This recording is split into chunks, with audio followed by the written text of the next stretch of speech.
ఎళ్ళి కాకినాడ పెద్దమ్మని అడుగు. నీకు ఇంకా లైట్ వెలగలేదా? నువ్వు జేబులో చేయడితే బాగా డబ్బాలో చేయట్టాడు.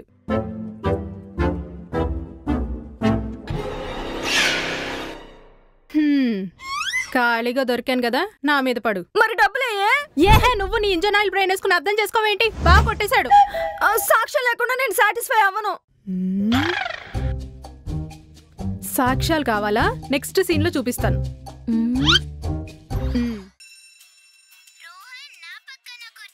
అంత తెల్లగా ఉతికితే కొత్త బట్టలు కొనక్కర్లేదు, కొట్టించుకోకర్లేదు కూడా. ఆడు బట్టలు అంత మురిగ్గా మాపుకుని ఇంటికి వచ్చిన వాళ్ళ అమ్మ నవ్వుతూ ఉతికేస్తుంది. అదే చిన్నప్పుడు మా అమ్మ అయితే ముందు నన్ను ఉతికి తర్వాత బట్టలు ఉతికి. మిమ్మల్ని కూడా కొంచెం సర్ఫేస్ ఉతకాల్సింది, తెల్లమ్మ కూడా వచ్చాడు అన్న ఫీలింగ్ అన్న ఉండేది.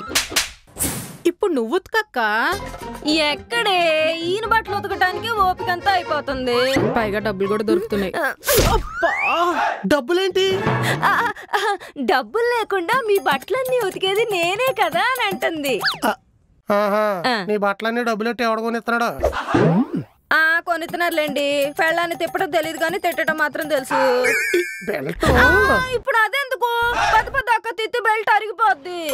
అరిగిపోద్దని కాదు, ఈ పిరిగిపోద్దని. సర్లే గాని యాసవ సెలవులకి మా పుట్టింటికన్నా వెళ్ళొస్తాను. యాసవ సెలవులకి వెళ్ళడానికి నువ్వేమన్నా ఎలిమెంటరీ స్కూల్లో చదువుకునే పిల్లవనుకుంటున్నావా? కోఆపరేట్ చేసి ఉంటే పిల్లలతో వేయి ఉండేది. అవి అయ్యే మాటలు అంటే మా ఊర్లో ఈ సమ్మర్ కి సంగీతం క్లాసులు స్టార్ట్ చేస్తున్నారంట. నువ్వు ఉండవే, క్లాస్ లో పాడదు గాని. ఓకే. ఈ గొంతేసుకుని సంగీతం క్లాసులో జాయిన్ అయితే ఊళ్ళో వాళ్ళందరూ చేతబడి చేసి మరీ చంపేస్తారు. అయినా సంగీతం నేర్చుకోవడానికి అందరూ వెళ్ళాలా? మరి ఇక్కడ చెరువులు లేవు కదా. గొంతులు బరి గొంతులు పీకల్లోతు మునిగి సాధన చేస్తే గానీ సెట్ అవ్వు. ఆ తలకాయలు మాత్రం ఎందుకు, పైన పూర్తిగా మునిగి సాధన చేయండి. ఇద్దరికి మంచి టేకి పెట్టి చేస్తాను, సెట్ అయిపోతారు. కళాకారుల్ని అవమానిస్తే పక్షవాతం వచ్చిపోతావు. మీరు కళాకారులు కాదు, కళా వికారులు. నువ్వు ఉండవే, కప్పులు కొట్టాక కటింగ్లు ఇద్దాం. ఏంటి కప్పులే? కప్పులేరా బాబు, కావాలంటే అందులో టీ కాసిస్తాను, కాలు మీద కాలేసుకొని తాగుదూలే. వెళ్తా అంటావు. పెళ్ళాం పుట్టింటికి వెళ్తానంటుంది. హ్యాపీగా ఫ్రెండ్స్ తో ఎంజాయ్ చేయి. అబ్బా, ఇల్లంతా సర్వనాశనం చేసే వచ్చి ఊడ్చుకుంటాను. అలాగే వెళ్ళు. అది పెట్లో బట్టలు సర్దుకున్నా. ఏదో కొంచెం తేడాగా ఉంది.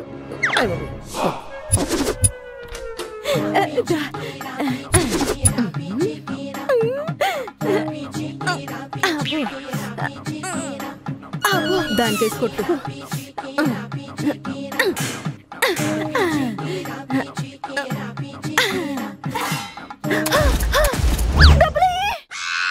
ఎళ్ళి కాకినాడ పెద్దమ్మని అడుగు. నీకు ఇంకా లైట్ వెలగలేదా? నువ్వు జేబులో చేయడితే బాగా డబ్బాలో చేయట్టాడు.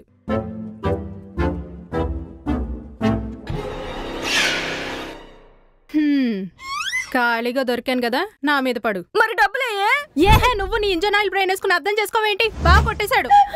సాక్ష్యం లేకుండా నేను సాటిస్ఫై అవ్వను. సాక్ష్యాలు కావాలా? నెక్స్ట్ సీన్ లో చూపిస్తాను.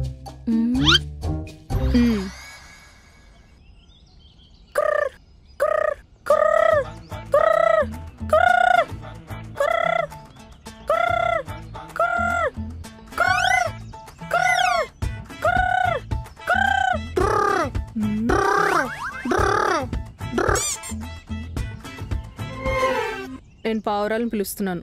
నేను వాటిని ఎత్తుకెళ్ళిపోవడానికి డాగలు పిలుస్తున్నా. ఎందుకు బా? డాగలు వస్తే పావురాలు రావు. అందుకే పిలుస్తున్నా. పావురాలు వస్తే ఏం చేద్దాం అనుకుంటున్నావే? మొన్న మూల పావురాలు ఏకలు కనపడ్డాయి. నీ పైనేనా? కోళ్ళు, మేకలు, చేపలు, పీతలు, రొయ్యలు రకానికి 1 కేజీ. నెలంతా ఈటింగ్తో బిజీ. సరిపోవట్లేదా? పొంగల్ని, పిచ్చుకుల్ని, పావురాలని కూడా తినేస్తున్నావా? అది పిల్లి పని. నేను నమ్మను. మొన్న చిన్న చిన్న అస్థికలు నీ రూమ్ లో దొరికాయి. అది ఎలక పని. దాన్ని కూడా తిని ఎరాడం మానేద్ది. ఈ పాటికి తినేసా ఉంటావు. ముడ్డు ఊపుకుంటావు మగాళ్ళకి తిరిగేది. దాన్ని పావురాలు పిలిచే తినడానికి కాదు. మరెందుకు? ఇప్పటికీ ఆది మానవులు కూడా తిన్న అడ్డమైన జాతులన్నీ తిని జనాల్లో కొత్త జబ్బులు తెస్తున్నారు. నువ్వు కాకుల్ని, గుట్ల కుబ్బల్ని తిని కొత్త రోగాలు ఇంట్లోకి తీసుకురా. ఏమైంది? మీ చెల్లి పావురాలు తినేస్తుంది. అబ్బా, పావురాలను పిలవమని చెప్పింది నేనేనండి. ఏంటి డిష్లో నీకు కూడా వాట ఉందా? డిష్ లోకి డిన్నర్ లోకి కాదండి. సొత్తమేంటి చెప్పు. పక్షులకి నీళ్లు పెడితే పెళ్ళవుద్దంట. ఈ రాబందుకు పెళ్లి చేయడానికి పావురాలు పిలుతున్నారట. నీళ్ళయ్యా? నీళ్ళేంటి నల్లగా ఉన్నాయి? కొంచెం త్వరగా పెళ్ళవ్వాలని కూల్ డ్రింక్ పెట్టా. కూల్ డ్రింక్ లో కొంచెం సర్ఫ్ కూడా కలపాల్సింది. తెల్లటం కూడా వచ్చేవాడు. ఈ ఎక్స్ట్రాల వల్లే ఇంట్లోకి రావాల్సిన సంబంధాలు కాస్త పొలిమార్ నుండే పారిపోతున్నాయి. ఏంటి పొలిమేరల దాకా కూడా వస్తున్నారా? అన్ని గట్స్ ఎవరుకున్నాయా బాబు? పక్షులకు నీళ్లు పెట్టు, తాగిపోతాయి. పెళ్లి మాత్రం చేసుకో, తాగుబోతు అయిపోతాడు. హలో, నీదే కోడి మీదల్లా ఎంత ఉంటది. నా మీద వాడే అది ఉందో లేదో కూడా తెలియదు. నువ్వు దానికి సలహాలు ఇస్తున్నావు. ఇలాంటి సాహస కృత్యాలు చేసేటప్పుడు నాలాంటి నిపుణుల పర్యవేక్షణలో చేయాలి. లేదంటే యానిమల్ యాక్ట్ కింద అందరినీ బొక్కలో తోసేస్తారు. కూల్ డ్రింక్ ఎడద్దంట. కూల్ డ్రింక్ టొంకు పెట్టి తాళం కప్పలా తలకైదు. ముందు ఈ నెట్ట తీయండి. పౌరాలు ఎక్కడి నుంచి వస్తాయో మరి. అవును కదా. లాస్ట్ సీన్ లో ఏం చెప్పావు? డబ్బాలు డబ్బులు ఎలా దొబ్బేస్తున్నాడో సాక్ష్యంతో నిరూపిస్తా అన్నా. పించావా? పించుతా 100 కొడితే. లంచమా? నువ్వు పెద్ద కాంట్రాక్టర్, నేను ఆఫీస్ అని. లంచం ఇస్తే అగ్రిమెంట్ మీద సంతకం పెడతా. 100 ఇస్తావా లేదా? అరుస్తావెందుకు? ఇదిగో అన్ని పోనీ ఇదే మిగిలింది. తిరిగి వస్తుందా? 100 అడిగితే 10 ఇచ్చావు. మళ్ళీ తిరిగి వస్తుందా అని అడుగుతున్నావు. ప్రొడ్యూసర్ బలంగా ఉంటేనే సినిమా హిట్ అవుద్దే. చిన్న సినిమాలు కూడా కలెక్షన్లు గట్టిగానే కొడుతున్నాయిగా. థాట్ బాగుండాలంటావు. ఇంతకు మించి నా దగ్గర లేదంట. సరే పద, లో బడ్జెట్ లోనే హిట్ కొడదాం.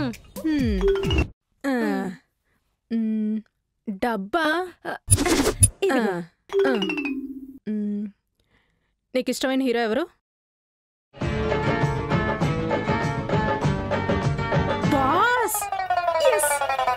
బావని బాసే పట్టిస్తాడు చూడు. పట్టొచ్చని డిప్యూటీ సీఎం గారితో చెప్పి జైల్లో పెట్టేస్తా.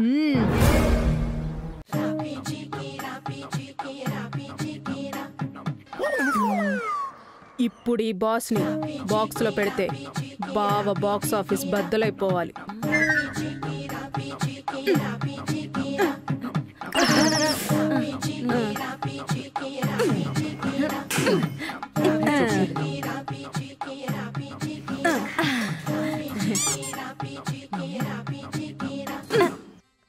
ఈ బాక్స్ యాస్టీస్ సేమ్ ప్లేస్ లో పెట్టే.